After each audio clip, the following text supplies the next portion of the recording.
खुदा बाप और बेटे और उल कुदस के नाम से आमीन। मसीह में आप सब की सलामती हो।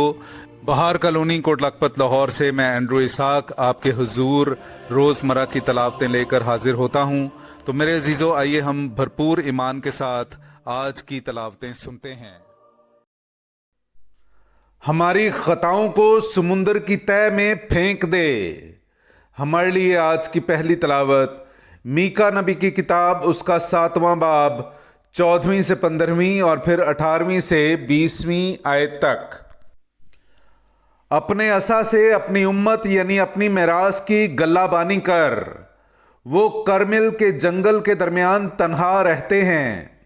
उन्हें पहले दिनों की मानिद बाशान और जिलाद में चरने दे।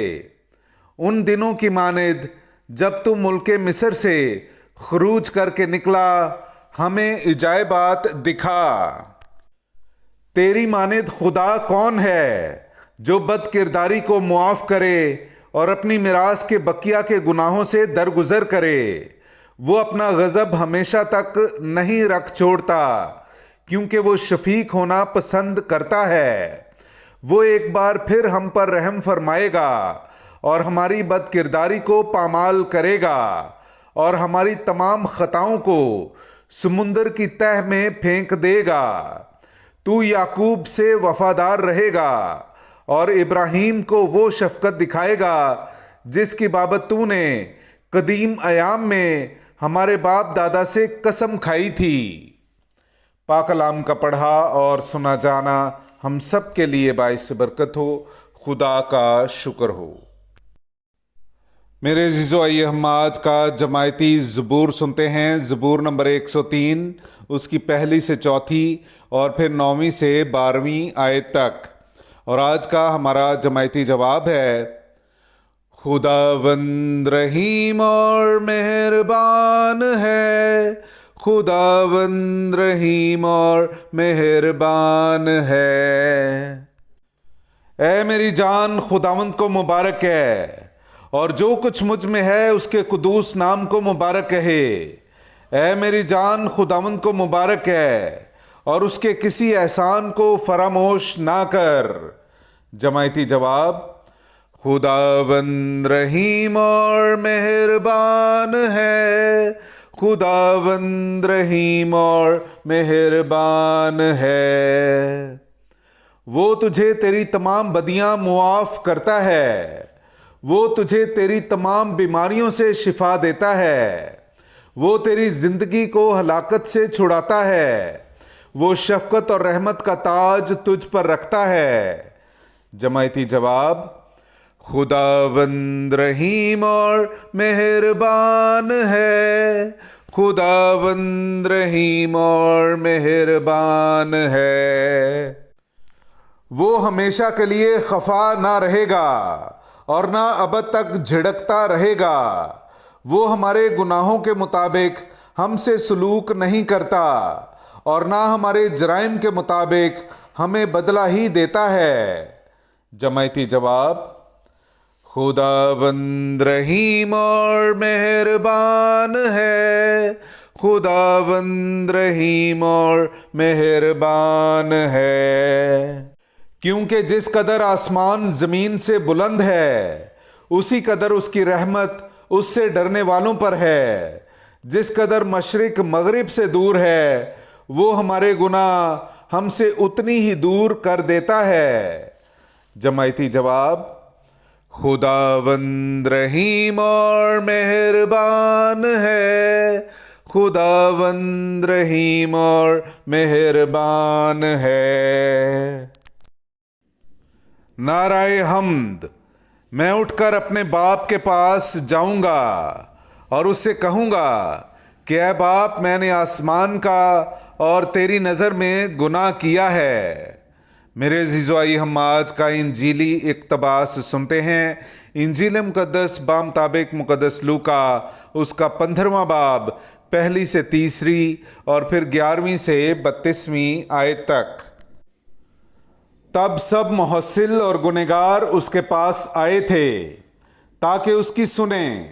और फरीसी और फ़कीह यूं कहते हुए एतराज़ करते थे کہ یہ گنہگاروں سے ملتا اور ان کے ساتھ کھانا کھاتا ہے۔ تب اس نے ان سے یہ تمثیل کہی کہ کسی شخص کے 2 بیٹے تھے۔ ان میں سے چھوٹے نے باپ سے کہا، اے باپ، مال کا وہ حصہ جو مجھے آتا ہے مجھے دے۔ اس نے مال انہیں بانٹ دیا، اور بہت دن نہ گزرے کہ چھوٹا بیٹا سب کچھ جمع کر کے دور دراز ملک کو روانہ ہوا، اور وہاں اس نے اپنا مال اوباشی میں اڑا دیا، اور جب سب خرچ ہو چکا تو اس ملک میں سخت کال پڑا اور وہ محتاج ہونے لگا۔ تب اس ملک کے ایک باشندے کے ہاں جا پڑا۔ اس نے اسے اپنے کھیتوں میں سور چرانے بھیجا، اور وہ چاہتا تھا کہ ان چھلکوں سے جو سور کھاتے تھے اپنا پیٹ بھرے، مگر کوئی اسے نہ دیتا تھا۔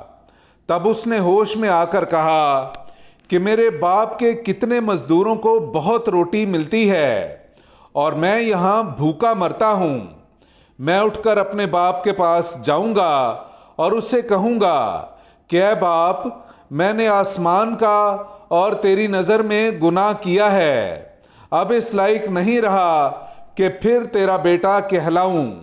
مجھے اپنے مزدوروں میں سے ایک کی مانند بنا۔ اور اٹھ کر وہ اپنے باپ کے پاس چلا، اور ابھی وہ دور ہی تھا کہ اسے دیکھ کر اس کے باپ کو ترس آیا، اور دوڑ کر اسے گلے لگا لیا اور مقرراً چوما۔ بیٹے نے اس سے کہا کہ اے باپ، میں نے آسمان کا اور تیری نظر میں گناہ کیا ہے، اور اب اس لائق نہیں رہا کہ پھر تیرا بیٹا کہلاؤں۔ مگر باپ نے اپنے غلاموں سے کہا کہ جلدی سے اچھی پوشاک نکال لاؤ اور اسے پہناؤ، اور اس کے ہاتھ میں انگوٹھی اور پاؤں میں جوتی پہناؤ، اور پلے ہوئے بچھڑے کو لا کر ذبح کرو کہ ہم کھائیں اور خوشی منائیں، کیونکہ میرا یہ بیٹا مردہ تھا، اب زندہ ہو گیا ہے، کھو گیا تھا، اب ملا ہے۔ پس وہ خوشی کرنے لگے۔ اور اس کا بڑا بیٹا کھیت میں تھا۔ جب وہ گھر کے نزدیک آیا تو راگ اور ناچ کی آواز سنی۔ تب ایک غلام کو بلا کر پوچھا کہ یہ کیا ہے؟ اس نے اس سے کہا، تیرا بھائی آیا ہے، اور تیرے باپ نے پلا ہوا بچڑا ذبح کیا ہے، اس لیے کہ اسے صحیح سلامت پایا۔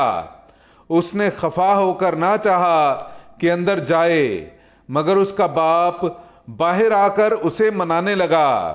اس نے جواب میں اپنے باپ سے کہا، دیکھ، اتنے برسوں سے میں تیری خدمت کرتا رہا اور کبھی تیرے حکم کے خلاف نہ چلا، مگر تو نے کبھی ایک بکری کا بچہ بھی مجھے نہ دیا کہ میں اپنے دوستوں کے ساتھ خوشی مناؤں۔ مگر جب تیرا یہ بیٹا آیا جس نے اپنا مال کسبیوں پر اڑایا، تو نے اس کے لیے پلا ہوا بچڑا ذبح کیا۔ اس نے اس سے کہا، بیٹا، تو ہمیشہ میرے پاس ہے، اور جو کچھ میرا ہے وہ تیرا ہی ہے، لیکن خوشی منانا اور شادمان ہونا واجب تھا، کیونکہ تیرا یہ بھائی مردہ تھا، اب زندہ ہو گیا ہے، کھو گیا تھا، اب ملا ہے۔ پاک کلام کا پڑھا اور سنا جانا ہم سب کے لیے باعث برکت ہو۔ خدا کا شکر ہو۔